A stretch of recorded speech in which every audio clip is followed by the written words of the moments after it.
این زمین را ارج از عرش است.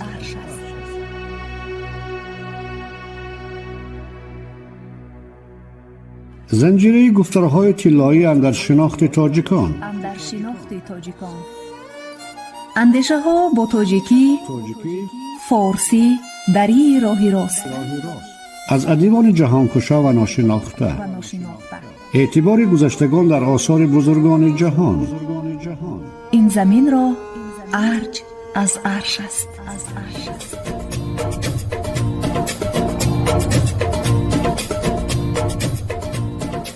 بیاموز هرچند بیتوانیا، مگر خویشتن شاد گردانیا. این زمین را ارج از عرش است.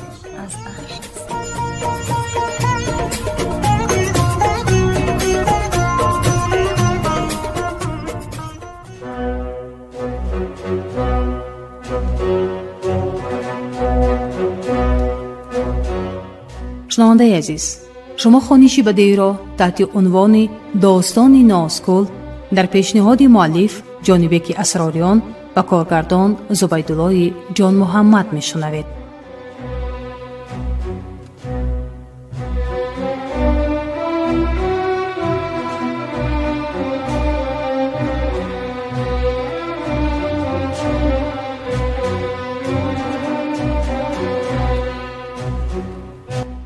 داستان نازگل.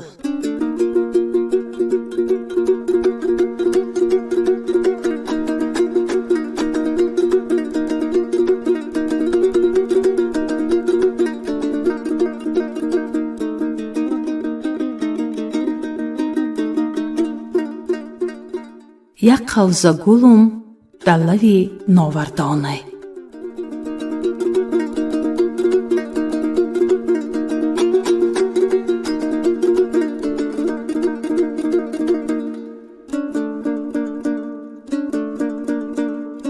آغاز گفتار 32.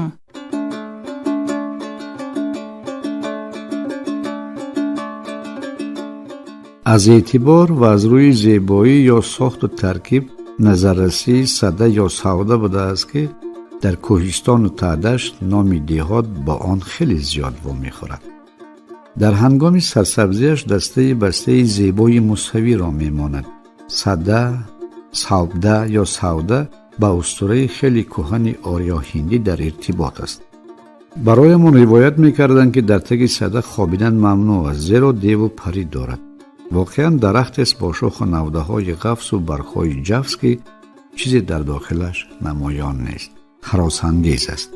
در مجموع علاقمند است به همان روایتی که دختر شاه پریان خود را با سحر و جادو به سبده تبدیل داده است.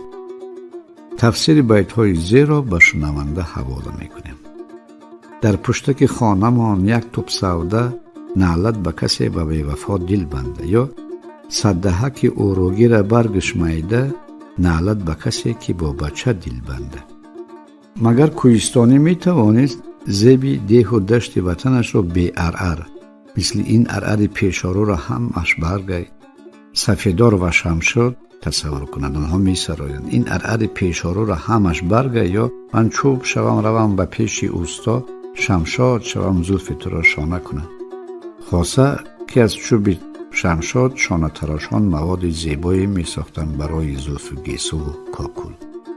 در باب لرزش غیریادی برگهای ارعر روایت می کردند که از سرنوشت خطی حضرت خدیجه بهره دارد. گویا از شنیدن خبر ازدواج حضرت محمد لب ترش نمی کند، یعنی از رشک وانبون نکرده تکیه بر ارعر می زند. لرزش برگها لرزش جان و نبض حتی خدیجه بوده است. ما به این روایت باور می کردیم و با دقت به جنبش آنها می نگریستیم.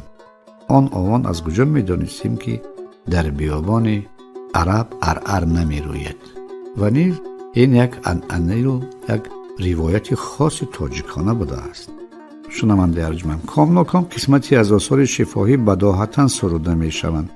در این روند وزن هجایی است و قافیه با لهجه موافق مطابق می افتد. نومال سرم غنچه گلی آلوچه، هرگز نروم مهر دلم ای آچه. یا آلوچه و آلوچه، زرد آلوچه، یارک ما کسل میگن، زیق و ماچه.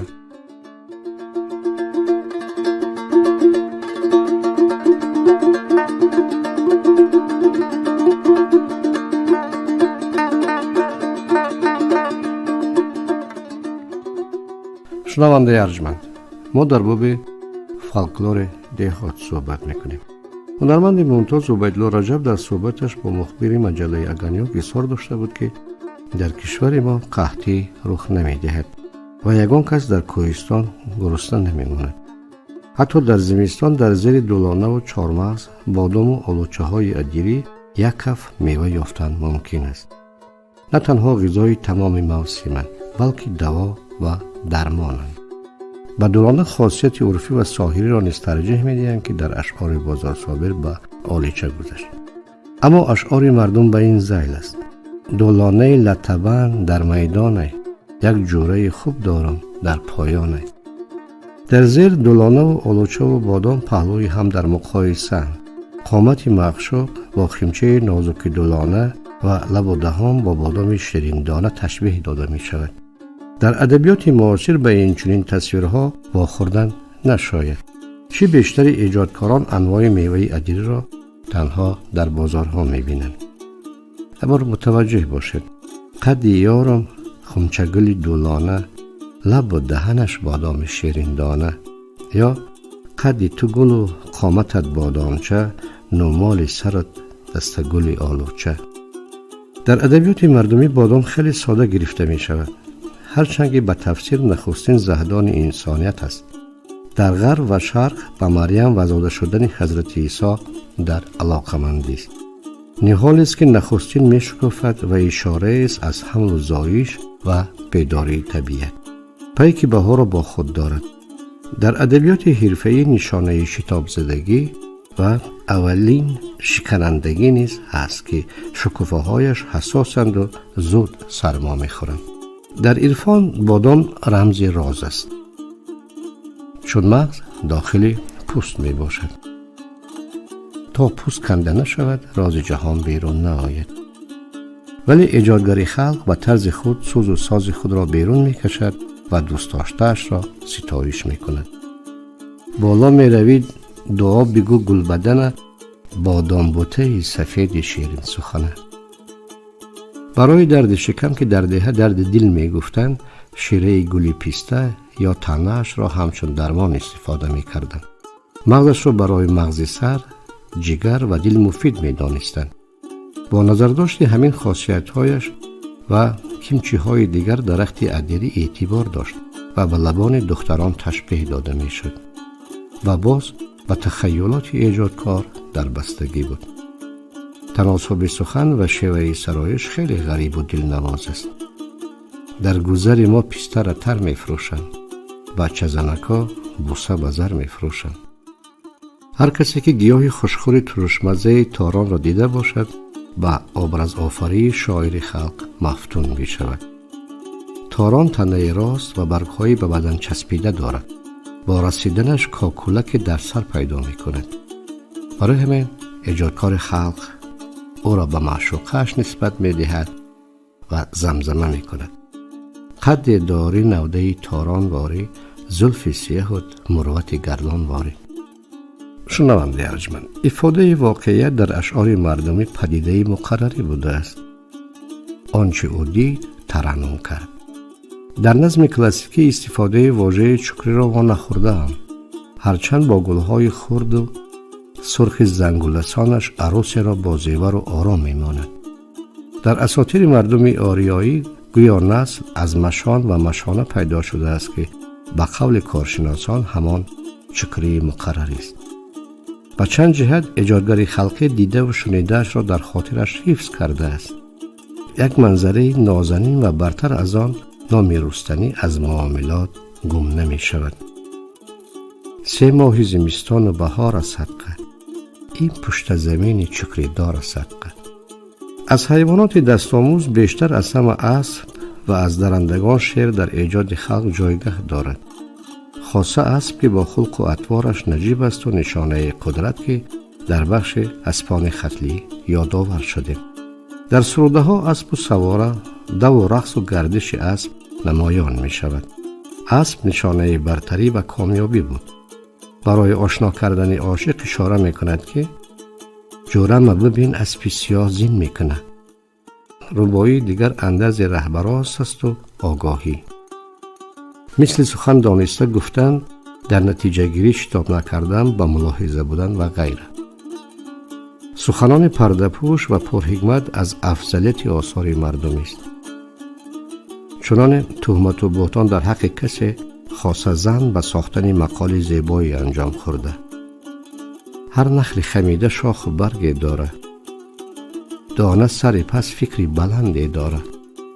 با چشم حسد به اسب یاریان ننگر که این اسب به خود زینی و بندی داره. شعر در ادبیات جهانی نماد زوری، توانایی و رمز دولتداری بوده است. به ویژه برای مردم کلاب که در عصرهای میانه شاهانش لقب شیران ختلان را داشتند. و تصویر و نقش‌های خیلی زیادی که در عمارت‌های عصر میانه هلبک و صیاد واماندن از این درک می‌دهد. در این حال می‌بایست تمام ایجاد منطقه به شعر بخشیده می‌شد. در ربایی زیر سخن یقین است که پیرامون فرزندان قهرمان سرزمین می‌رود که در دست رقیب یعنی مرگ محکوم شدند. دنیا را به مثل کوهی گردان دیدم، خود ما به اجل مشت به گریبان دیدم. میگم که کجا شده شیران جهان، شیران به چنگ مرگ حیران دیدم. ربایی که با انجام فکر خواهید خواند میباید در سنگ حق شود. یقین رخداد تاریخی است، یا در حق واسه بیلک است یا مرد غیوری وطندار که از شهر به شهر دیگر برای کشتن ارسال داشتند. ای گل چی گلی که به بخار آوردن، شیر به درون مرغزار آوردن، دستا پس پشت زولی ها در گردن، ای عاشق دلدار به دار آوردن. دو ربایی آخر که برای نمونه آوردیم ما را به اندیشه عمیق و جدی می کشد. عوام گرچه چشم خود نداشت ولی باهوش یا با خرد بود. در هر رنگ با عقلان و با سوادان برتری دارند. پیرامون شعر دانش علمی به دوران نو موافق نداشته باشند هم از مشاهده و شنیده ها خیلی چیزها را می دانستند. خاصه 1000 یا 2000 سال پیش آنها به طبیعت قرین بودند. از خاصیت و برتری هاشان برای خود انتخاب می کردند. یعنی دانش واقعی داشتند. که ما نداریم. چنان ذکر شد در آثار هلبک تصویر شعر فراوان دریافت شد. در هر حالت، تنها، هنگام شکار و دوتایی که به دو سمت می نگرند. چه ضرورت داشت تصویر جفت؟ در این باره گفته شد ولی باز به تفسیر نمادگرایان توجه می شاید. در ایجاد خلقهای عالم تصویر جفت یک پرنده، اژدها و شیر خاصیت غریب دارند. تمام حیواناتی که بدین گونه تصویر شدند نوعی دو قطبی‌گرایی نمادی دارند، یعنی هم نماد خیر و هم نماد شر هستند. تصویر دوتایی به احتمال زیاد نشانه دو جنبه موجود زنده است. تصویر دوتایی شیر به نشانه تشدید قدرت است، هم قدرت شاهوار و هم اشتهای حیوانی که چه از عدالت انتقام جویانه باشد و چه از استبداد ستمگرانه و هر صورت از میل به قدرت سرچشمه گرفته است. خال مثل خال لبیار در ادبیات خاصیتی تمامی و پوره است و وسیله‌اش حد و بزرگی مقرر کرده می شود. از نظر عارفان نگاه بر خال متمرکز می شود تا سپیدی نور که آن را احاطه کرده است دیده شود. در ادبیات حرفه‌ای دانه است و دان. در تصویر خال معشوق که از خیالات بلند خلق است بداهتاً گفته شده است مثل ای زلف سیاه توپک چنگ را مانه، ای خال لبت خالای پلنگ را مانه. یا ربایی آمد است یا به زمان خیلی پیش تعلق دارد. در ادبیات تاجیک از اوستا سر کرده مار یا اژدها شم و بدنظر و اصل بدیها دانسته می شود. مار همه وقت با خزینه و خزینه داری علاقمند است. نظامی در بیتی از داستان فریدون و آهو اشاره به مار میکند. گنج نشین مار که درویش نیست، از 100 آدم کمر بیش نیست. مردم دیهات به مار نظر دیگر دارند. شاید از صورت و هیبتش باشد که بدنام است، یا نقل‌های قرآنی اثر به تفکر مردم گذاشتند. مدام در حالت مثال زده می شود که به خوبی نیست. مثل سرچشمه هزار، سرک سرچشمه هزار، آب خوردن نمیتوانم ای هیبتی مار. یک عرف عادت خلق موجود است که با تمثیل سخن میگویند که آن را شنواندن نام میبرند. این عادتی بسا غلطی است.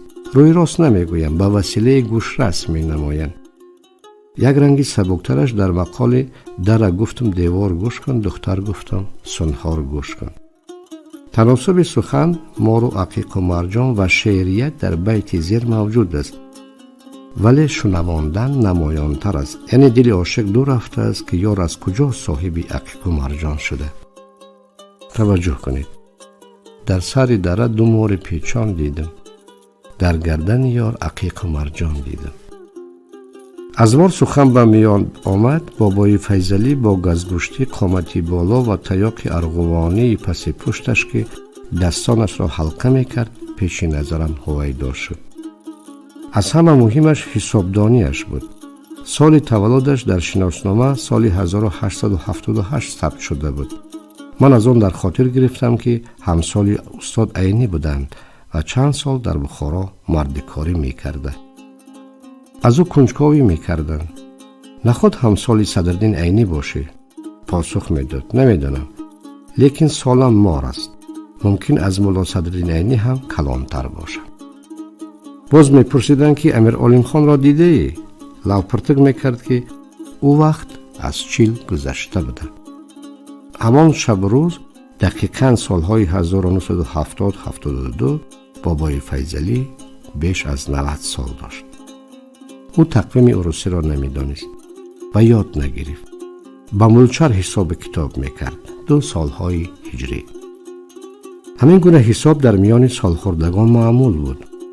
تولد پدرم را به سال مار نسبت میدادند که به سالهای 1928-29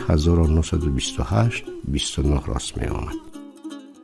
با همین سبب استفاده ملچر در ربایی و دو بیتی ها دچار می شوند که به منفیت دانش‌های مردمی است. چنانچه سال ما و سال اکم گوسفنده، جان ما و جان اکم پیونده. شنونده ارجمند، اینه که ترانه با مصرع فلک ببین 2 اسب رعنا داره ابتدا میگیرد اشاره به ماه و آفتاب است. بند و بست سخن ریخته و شیرین به گوش میرسد. 2 اسب رعنا را به صفت شب و روز نیز معنی میکنند که به لحن خلقی ضرر ندارد. سال هاست که به گردآوری حساب ماه و روز تقویم خلقی مشغولم.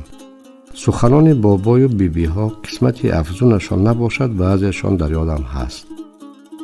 کوهمنظر حساب خود را داشت که به حساب وادی‌ها یعنی ته‌دشت موافقت نمی‌کرد.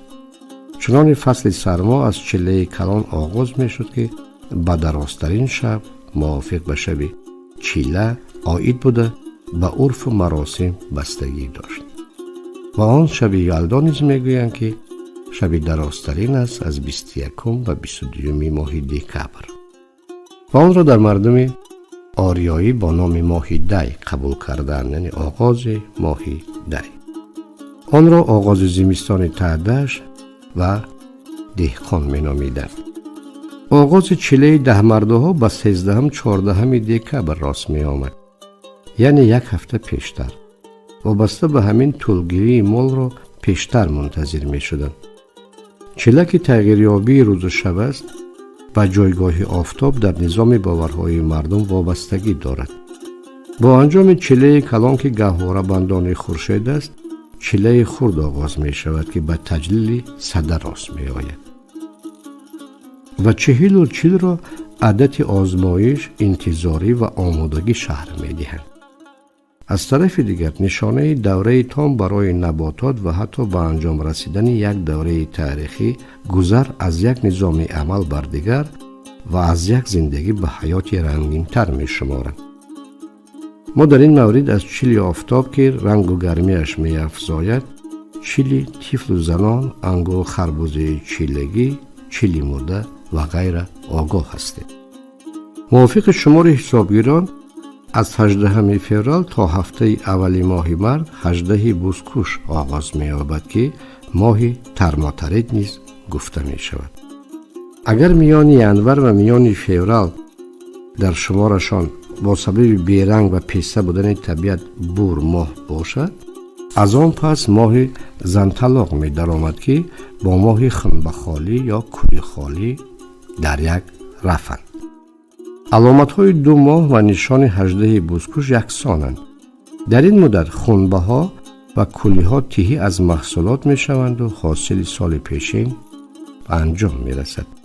خوراک چاروا نیز نمی ماند و حالا که در زمین علف نرویده است، زندگی مشکل تر می شود و عامل ناراضگی در خانواده و تلف چاروا می گردد. برای همین میان مردم کوهستان این ماه زنطلاق نام دارد و نشان آن 18 بزکش است. پس آن با بهتر شدن وضع هوا، آب شدن بر و اندک اندک سبز شدن طبیعت، کبکان کوچ به کوهستان می‌بندند که نشان کبکی رو است. در ماه اپریل نشان دیگر را به حساب گرفتند که ششه ها عنوان دارد. چنانه از نامش معلوم است 6 روز به ایست باران میبارید. از آن به بعد تا باران ها باران یاله به یاله و توی روباه مردم را تا فصل گرما میرسانید. همینطور یک حساب خاصه که از تقویم های دیگر فرق می کند در میان مردم کوهستان رایج بود. محور آن را ماه و خورشید تشکیل میداد و سیاره و ستاره ها ماده های یاری رسان بودند. یعنی در گوشه خاطره ها آیین و کش و وابسته به آنان باور و تصورات جلوه می خوردند. شنونده ارجمند، متوجه باشید شنیدن بیت پاره دعایی از قدیم مانده را به خاطر می آورد. مثل رفتی خدا نگهبان شما، شمس و قمر و ستاره همراه شما. اینه که به ادبیات اصلی 11 به چکیده خامه انوری ابیوردی توجه می شود. مثل ماه چون چهره زیبای تو نیست، مشت چون زلف گلارای تو نیست، پیوندی مدام دور و زمانها احساس می گردد. خیلی خوب است که نه در زبان ادبیات حرفه‌ای و نه شفاهی تغییرات صفتی وجود ندارد. بشنوید و متوجه باشید. ماه را دیدم سفیدتر از روی تو نیست، شب را دیدم سیاه‌تر از موی تو نیست. ماه و آفتاب و ستاره های فلک با مردم کلاب رازدار و رازشنوند. در میان مردم مقال نیز موجود است مثل نبی چون آفتاب آمد ولی ماه، که از عزیز بودن جرم‌های آسمانی و جدا ناپذیریشان شهادت می‌دهند. در گذشته نیاگانمان مهر یعنی ایزد خورشید را می‌پرستیدند که اثرش تا امروز باقی مانده. در باور مردم آفتاب خدا نیست ولی بزرگترین مظهر خداوندی است که از پروردگار نمایندگی می‌کند. این فکر هنوز از نوشته‌های ویده‌ها باز مانده که آفتاب قلب جهان و چشم جهان است. باید گفته شود که این چنین باور خاص تمام مردمان عالم می باشد. مثل آفتاب در طارم آسمان قرار دارد، همچون دل که در میان وجود. با شنیدن بیت و مصرع‌های ستاره بلند و ماه بلند ای امشب، ای قهر خدا فلک به جنگ ای امشب، یا افتاد زده در تهک دالانم، یا ستاره میان آسمان آمده راست، ما را هوس دیدن دیدار شماست و غیره باوری به سخنان پیشین گفته همان می افزاید و تشبیهات خاصه و شاید اختصاصمندانه موافق به ذوق و سلیقه و نظر مردم است. چرا شده ستاره ها به پروین و جدی و سنبله شبیه دانسته شود و ستاره تنها به کبک تشبیه نشود؟ ستاره در هوا کوگ زرینه، خودم منگوشترین یارم نگینه. در آثار خلقی واماندن یک عده واژه ها مانای ناجه. من قد تو را در ناجه در دیدم، در پیش برا 2 تگمه زر دیدم. پوچاله، نما، لطه، پتک به معنای داکه و روی مال، البندق روی مال، چنگک، پچق، هوس، هیوه، بسر، بگور، شمرو، اخمیرو، آخی به جای آخر، لخت جگر، همغول به جای همسال. در بیت هرگاه به سوی همغولات می نگرم، آب از دو دیده می ریزه خونه جگرم. یا واژه های دومکال، چکله به معنای چکره چکره، بخت جان، چال، شیغ در بچه، سنجک در، پزله، پالخچک و غیره به سود زبان گفتگویی و ادبیاتند. بیت هایی که در پایان آورده می شود باز به یک حد و امکانات پهناور زبان گفتگویی اشاره می کند که تاریخ کهن دارند و عنقریب فراموش می شوند. بیاید متوجه می شوید. سبزی نجوان عجب جوان غلطی، تو جامعه خوب داری و ای نقره قطی، کارد تو ببر داری گلدسته قطی، چشمان سیاه داری و ابرو غلطی. من گمان میکنم خیلی یک نمونه ربایی های خوب مردم هستند. ترانه های مردم کلاب خود یک مکتب بزرگ هنری را نمایندگی میکنند و در میان از دید زیبا، مهارت عالی خلق در شناخت روزگار، رویدادها، طرز حیات و غیره معلومات سره و صحیح را نگه می‌دارند. شنونده ارجمند، باره در کدام کتاب خوانده بودم که اگر روز روسیه از روی عالم غیب زند، با تمام جزئیاتش آن را از آثار انتون پاولویچ چخوف برقرار کردن امکان دارد. بنده همین فکر را در مورد آثار مردمی می گفتم. از هنرهای شگر و خوش آوازه دهات مبافی، کاکل بافی و بافتن بود. طبیعی است که مو خاصیت و خلق انسان را در خود منعکس می کند. می تواند به زیبایی، لطافت، نزاکت انسان بیفزاید. موی معین کننده مرتبه، تغییر سال، فراست، دارایی و احترام و اعتراف می تواند باشد. چنان هنگام تراشیدن موی نخستین طفل جشن می آرایند و آن موی را زیر درخت سبز می نهند که تمنای عمر بابقاست. در دهه آرایش مو به زنان و دختران خاص بود. دانندگان این هنر مثل مشاطه های امروز شهرت داشتند. اصلا آنان زنان سالدیده صاحب نام بودند. دختران را به زیب خود و زنان میان سال و شوهردار و بی شوهر سالدیدگان را موافق به سال آرا و تارا می دادند. از میانه سر فرق یا فرخ و از دو پهلو پیچه می گرفتند. موی را میده باف، یک چاله، دو چاله، سه چاله و جمالک می بافتند. چالبندان زیبای زنجیری از نقره و طلا ساخته می شد که چالها یا بافته های گیسو را می بست. و دختران سرزلفی را در موی زده، کاکلها یا گیسوان درازی بافته را پس و پیش انداخته به صد ناز و کرشمه جولان می زدن. گمان می کنم که در همین هنگام ایجاد شده. ای دلبر جان کاکل جفت بافته، کاکل به میان و پیش و پشت داخته. دو کاکل زر داری و بندش تیلا، آن را تو بلای جان ما ساخته. برای سری گیسو یا موهای بافته کاکل آماده می کردن که مثل انگشتک بود. آن را از مهره های رنگ می ساختن که به مقام و مرتبه بانو بستگی داشت. بعضی کاکل ها خیلی وزنین بوده، مانند جمالک ها به قسمت پایان گیسوان بافته علاوه می شدن. در موهای بافته از بون گردن به درازی مو تا پایین ستاره که از نقره خالی زرگری می شد کوک می کردن. عجب زیبایی بود و به طراوت بانوان حسن می افزود. و در این مورد عاشق دیهاتی می سراید. ای دختره که چالای مجنون پس پشت، مبافی به قد چالای سست ما را کشت. چرا درباره موی مردان سخن نمی گوییم؟ در دیهات مردان موی سر و پاک می تراشیدند. در ادبیات وابسته به آیین موی تراشی را نشانه تسلیم می دانند. شاهنامه حکیم فردوسی از موی بلند پهلوانان که شان و شرف است سخن می گوید و در اپوس گرگولی از نورعلی و شیرعلی کاکل زر و 18 کاکل عوض صفت می شود.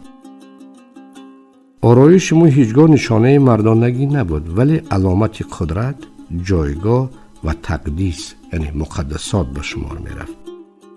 در اپوس گرگولی دشمنان پیش از ادای جزا بارها آهنگ بریدن گیسوان عوض و نورالی و شیرالی می کنند. کوتاه کردن کاکلان پهلوانان تحقیر مردانگی بود، یعنی باز اشاره به تسلیم.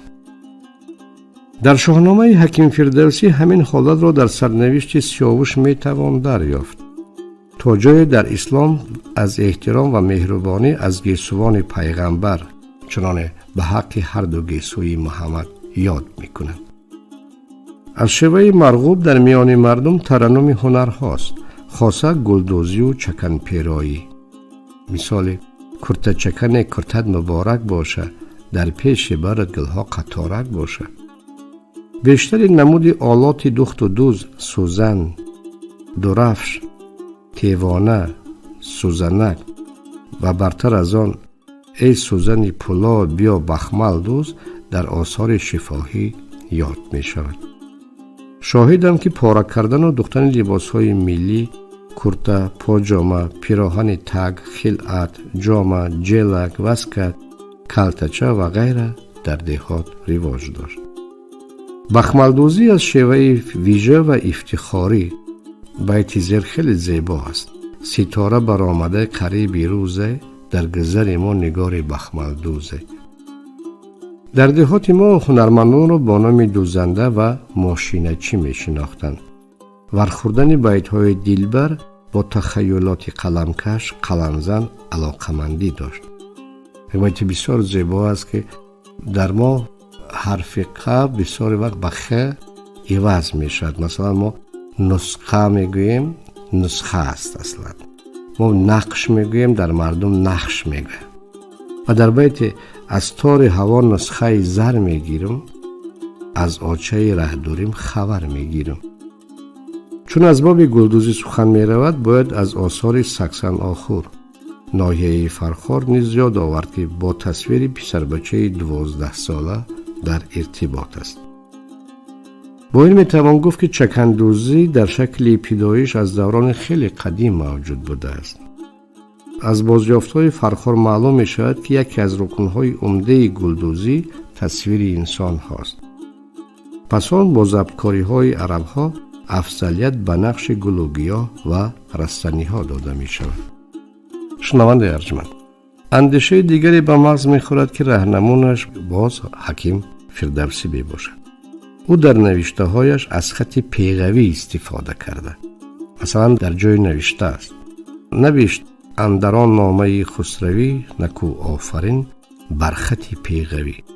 و در فصل پیغمبران فرستادن ارجاس گشتاس را قصه می کند که به درفش و نامخواست از پذیرفتن آیین زردشتی گشتاس به بلخ آمدند و به گشتاس گفتند: نیایش نمودند چون بندگان به پیش کیان شاه فرخندگان، بدادندشان نامه خسروی نوشت بر او نامه پیغوی.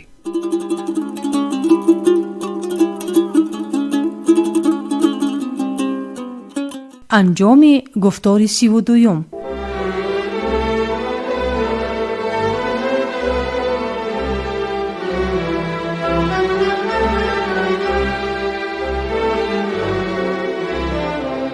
شما خوانش بدیعی را تحت عنوان داستان ناسکل در پیشنهاد مؤلف جانبک اسراران و کارگردان زبیدالله جان محمدов شنیدید.